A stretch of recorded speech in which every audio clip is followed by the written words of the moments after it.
কাটটিতে কি ছাই নাই, তাই হলুদ দিয়ে কাটতেছেন আপনি? এত বুদ্ধি রাখেন কই, মাথায় না বালিশে? কি সুন্দর টাটকা মাছ, আসলে হলুদ দিয়ে কাটাতে ভালো হয়েছে না? যার জন্য করি চুরি সেই বলে চোর, দুনিয়াটাই এমন। আজ এই পৃথিবীতে কেউ কারো না, আপন বলতে পৃথিবীতে কেউই নেই। তো যাই হোক, যার জন্য করি চুরি সেই বলে চোর, এই কথাটা একদম বাস্তব। দেখেন, আমি নিজের মনে করে এত শক্ত চিংড়ি মাছগুলো বেছে আমার ভাই বোনকে এনে দিলাম, সে বলে মাছগুলো নরম। তো যাই হোক, এখান থেকে আমিও কিছু চিংড়ি মাছ নিয়ে এখন টাটকা একদম দুলদুল দিয়ে রান্না করব। আর দেখেন আমাদের বাসায় ছাই শেষ, তাই হলুদ দিয়ে মাছ কাটা হচ্ছে।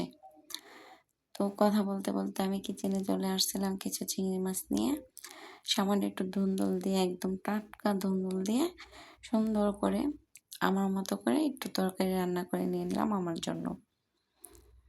তো রান্নাটা আলহামদুলিল্লাহ যেমন দেখতে ভালো হয়েছে, খেয়ে তো মাশাল্লাহ।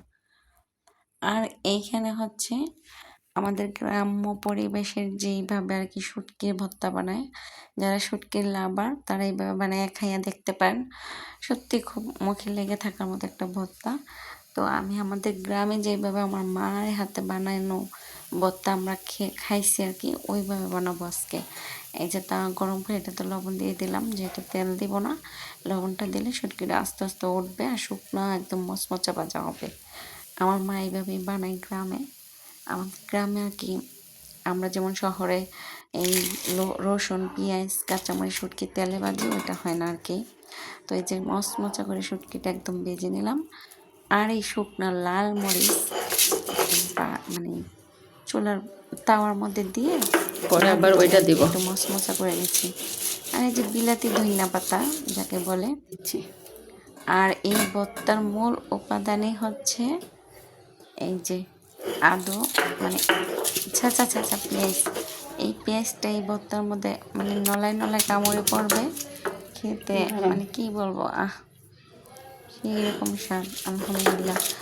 যারা শুটকির লাভার এইভাবে আমার মতো ফলো করে ভর্তা বানিয়ে খেয়ে দেখতে পারেন। এই ভর্তাটা খুবই মজা আর সুস্বাদু হয়। আর এই শুকনো মরিচটা একদমই ভাজবো না, জাস্ট একটু চুলার পাশে রেখে মশমশা করে নেবেন।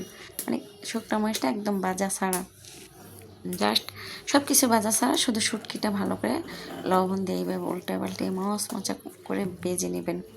তো হয়ে গেল আমার সুস্বাদু রেসিপি শুটকির ভর্তা লাল বাটা মরিচ দিয়ে। তো সবাই ভালো থাকবেন, সুস্থ থাকবেন, আর শুটকির দাওয়াত রইল। আল্লাহ হাফেজ।